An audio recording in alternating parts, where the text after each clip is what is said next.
he accepted. And because he was the co-curator of a fantastic exhibition in Belgium,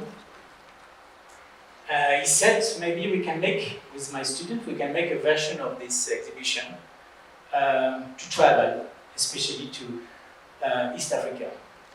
We decided to work on it. It was not that easy, but at the end of the day, it's nearly ready. It will be next month. There will be an exhibition. There will be even a Swahili translation, so we wanted to have this in Swahili.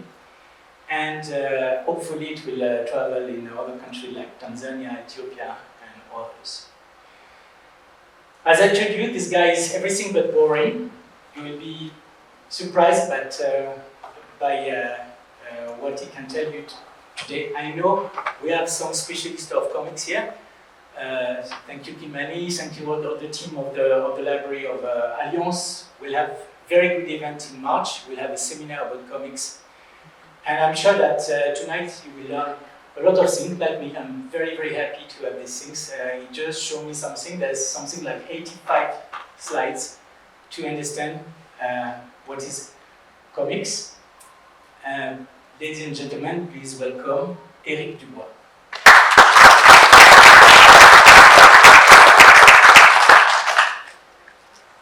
Well, how to start after that? First of all, thank you all for attending this conference. I'm very, very pleased to be there tonight. And before everything else, I would like to thank Charles, of course, for inviting me over. And to thank also all the team of the Alliance involved in putting together this conference and the exhibition to open next March. It is a big deal for me because I am involved in two different ways, as Charles said. One, because I am the co-curator of this exhibition, The Secret of the Swordfish, and also because the itinerary version of this exhibition was designed by my students, because in real life, my job is a design professor. I teach exhibition design, so we conceive scenography, space design, for exhibitions, so it's a big event for me to be here. And once more, thank you very much for putting together this exhibition during the festival next month. The topic of this conference tonight is to share with you a bit of knowledge, but more than knowledge, I would say passion, interest in comic strip. And my idea would be to share either with people who are already deeply involved and knowledgeable about comic strip, and also people who are completely new to it and maybe never have read any comic book, and try to share with you maybe some key features and ideas to look at it in a deeper way.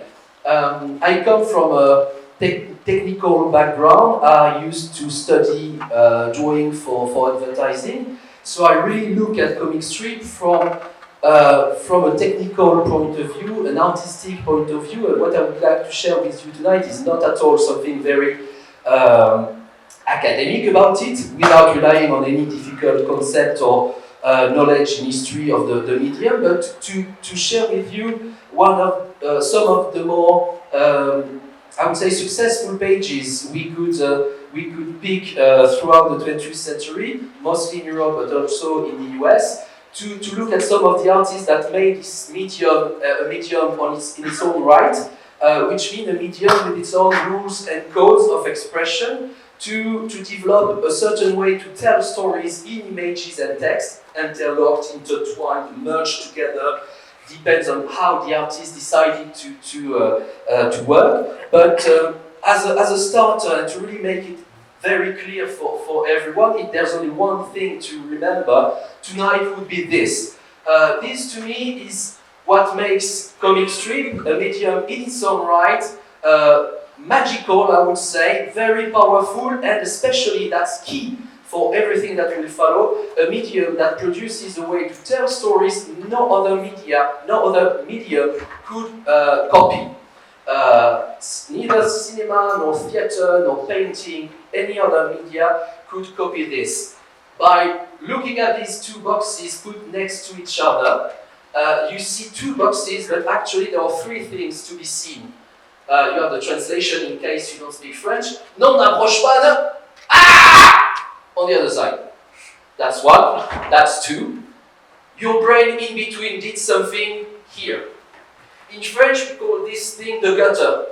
The gutter is the white part, the white strip in between the two boxes that any other medium can copy, because there isn't. In cinema, you don't see a gutter. In theater, you don't see a gutter. Sometimes you have a curtain that drops.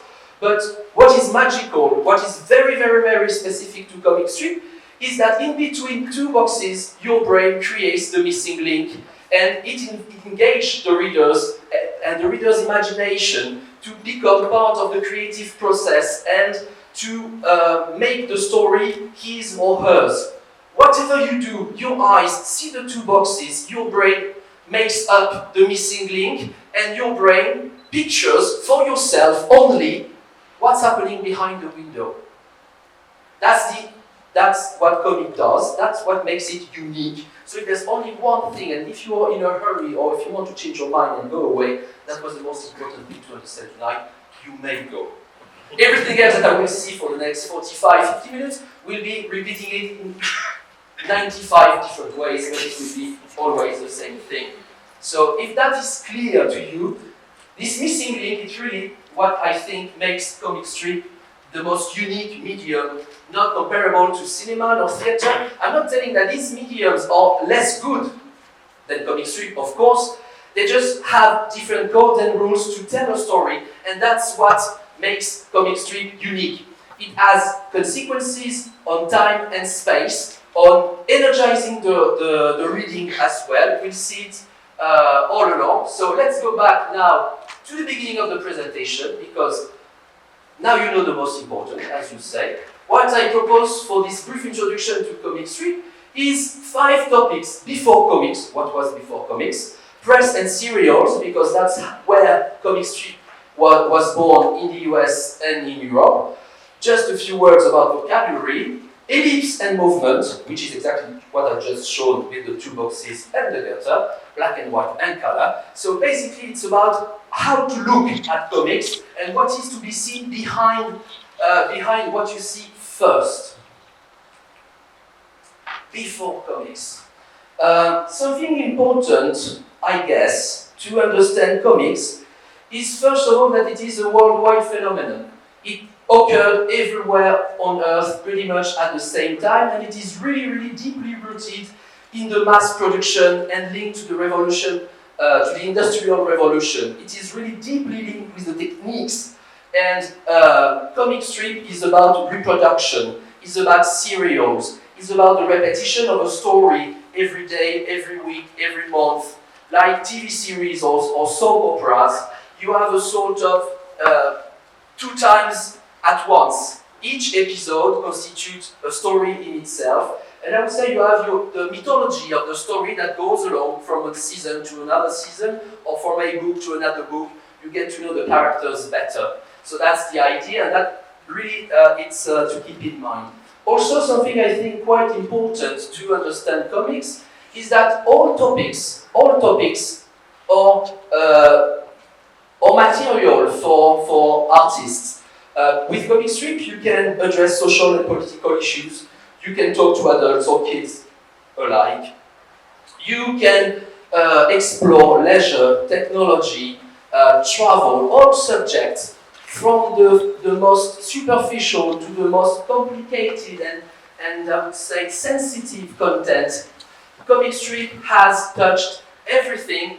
No subject cannot be addressed through comics. That is also something quite important, because it means it is really a medium of expression, reliable, to tell stories in a way less offensive, more entertaining, and as Edgar P used to say, famous author behind Blake and Mortimer, I will be quoting his name a lot, Edgar P. Jacobs, comic strip is about entertaining.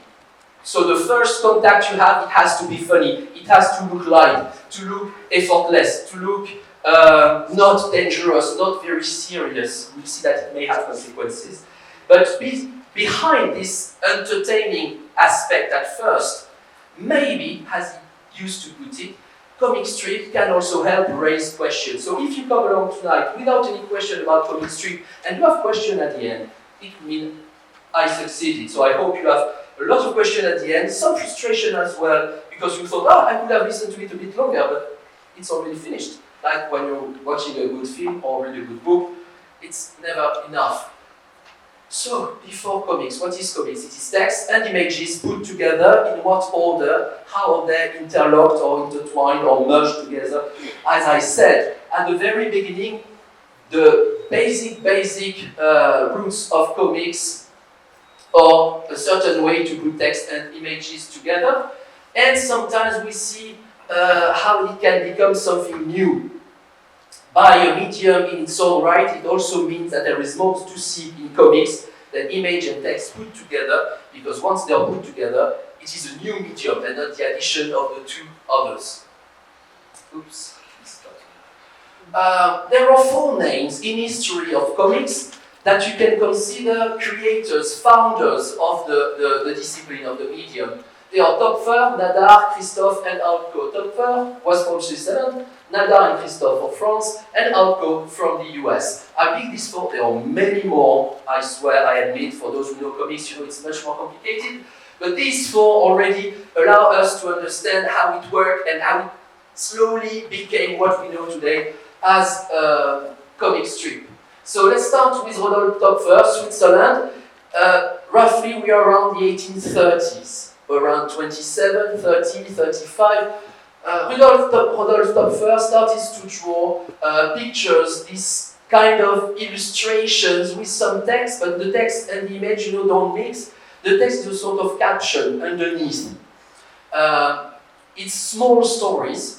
And really, Töpfer is considered the first ever comic strip artist because he's the first one to get published. The question of publication is crucial to comic strip because, as I said, it is rooted in the Industrial Revolution, so being published is essential to do comic strip. So, Histoire de Monsieur Dubois, you see it in blue, is the very first story, but Histoire de Monsieur Jabot on the top is the first one to be published. So this one, Histoire de Monsieur Jabot, could be the very first story for the history of comics. If we look a bit closely to these images, we see that Töpfer enjoyed practiced a sort of, I would say, satire about bourgeois way of life, bourgeois everyday life, people pretending to be what they are not. So it is meant to be fun. First, Töpfer shared these small stories. He called it illustrative literature. So it means there's a link with telling stories already. It is not very serious. It is not widespread already, but he managed to get published through a publisher in Switzerland and share small issues with his friends. And slowly, Töpfer became the inspiration for many more authors throughout Europe. He was copied roughly by many other artists once the phenomenon started to spread in newspapers. You can see the way he draws. It is quite already noticeable that he plays with space. We can see from one box to the other that there's more depth. He understands also the pun at the end. It is a bit funny, but usually humor is more to be understood through the text than the image itself. We can see the 3 boxes are stuck together. The idea of a strip is already there, but it's not completely comic strip yet. Nadar, most famous maybe regarding photography than comic strip, is the first one in France to produce, thanks to Monsieur Eric, another satire of bourgeois life, Parisian bourgeois life this time. Monsieur Eric is also interesting because he's the first reappearing character in the press. First story published, social satire, class struggle, and technical modernity. As I said earlier, the technique is deeply rooted in the medium, not only to reproduce it, but also as a topic inside the stories. All new inventions, photographs, trains, motors, all these new technologies are questioned through the medium of comic strip, as if comic strip was a medium conscious of itself and its own, the way it comes from techniques as well. So techniques always come back, and you'll see in a few slides how important this is regarding the phonograph by Edison. These are examples of pages published in several French journals where Nadar published. We can see that the boxes are not always traced. You don't have the frame around the illustration. There's still a caption underneath to be seen. It's always a strip, very small stories, and you meet with the character again and again and again on a weekly basis. Another example, I won't comment on it, just to give you, I like to say, the taste of it. Christophe is very interesting as well, because it's with Christophe and thanks to Christophe in France that Comic Strip reaches a first step, I would say, a first brick of its DNA, thanks to these characters, La Famille Fenouillard, who are bourgeois again, and who are taken on a journey around the world without really willing it. They board a ship in France, go to the US, they will end up meeting penguins and Indians, and travel to Persia, Egypt, etc. And every new country will allow them to face tricky situation and to explore their characters. But what is interesting with Christophe is that we can identify him as the creator of what is called in French le gaufrier, the matrix of comics. Le gaufrier is the waffle iron layout of the future page of every comics in the world, with the boxes all the same size, always the same. Christophe is really linked to this way of telling stories. We can see the captions are still underneath, no text inside, but with Christophe you can add this idea of the gaufrier. You all, of course, have seen already what a waffle is, a Belgian waffle, and the analogy with the same shape. Les facéties du sapeur camembert are one of the series Christophe drew. It is always the exploration with Christophe of what you could call archetypes. In comic strip, as in literature or theatre or cinema, characters always embody what you call a prototype. They are caricatural, they embody one main character. They are either happy or sad or goofy or shy, and they always push this character far away until it becomes funny. And with the Sapeur Camembert or the Dr. Cosinus or other characters Christophe created, he explored these archetypes and how they can make stories to allow a certain truth to be told in a fun and light way. There are always these two layers of understanding. It looks fun at first.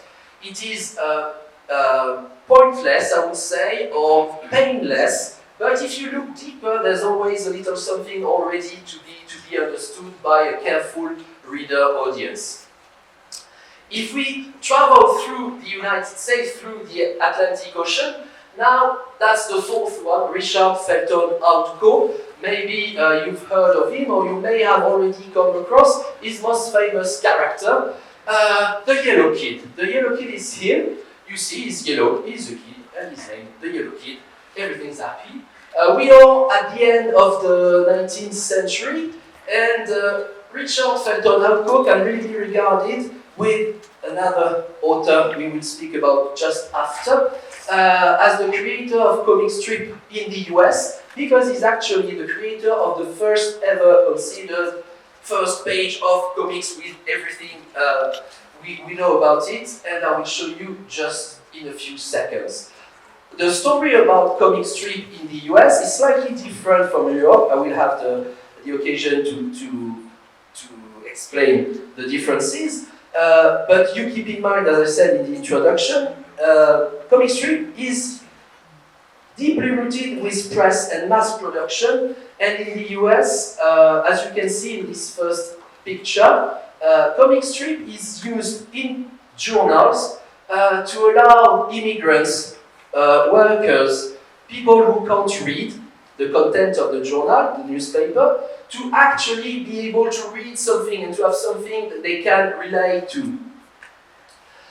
Here, in this newspaper, in the Sunday pages, which were usually printed on yellow page, you had a large splash image on the central double page, printed in color, and this is what made Outco famous, but also what allowed comic strip to appear for the first time as something with a market value. Very quickly, publishers understood that this illustration, this big image, would help to sell the newspaper every week, and it became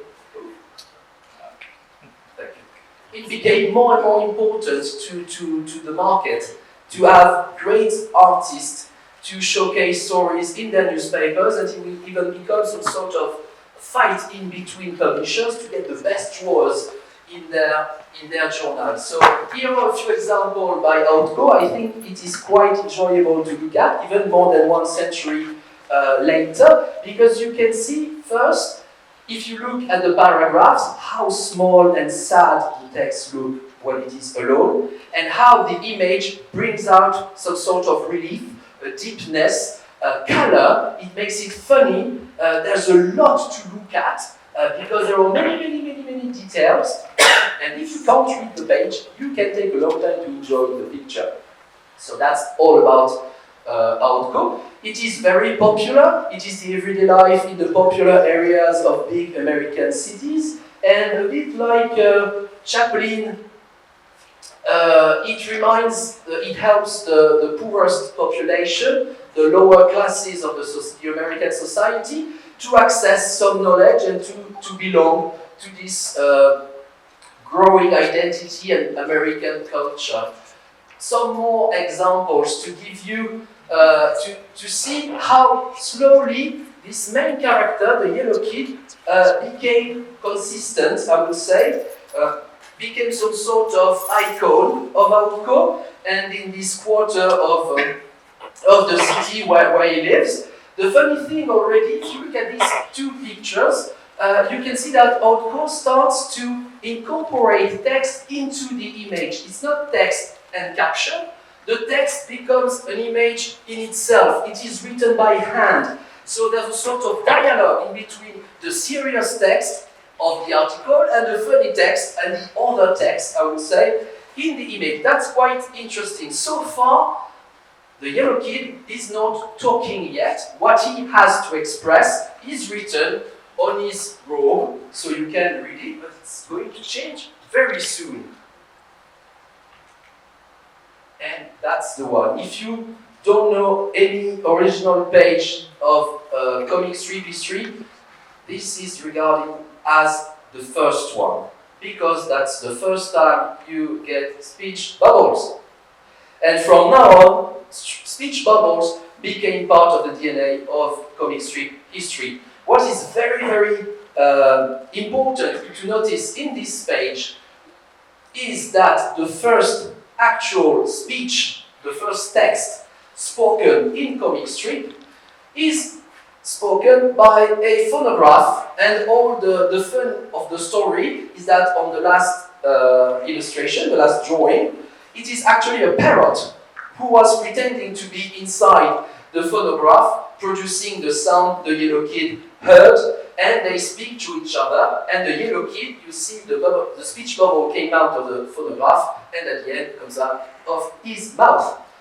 That's how speech bubble occurred in the history of comics. This one page is absolutely essential to understand everything else that's going on. Something we can also notice based on this one single page. I said earlier, comic strip pages were printed in yellow on yellow paper, and the yellow kid draws his color from that, which means yellow has remained until today a very special in the history of comic strip. You can never use yellow in a comic strip without any conscious or unconscious reference to the yellow kid. He is the first icon of comic strip.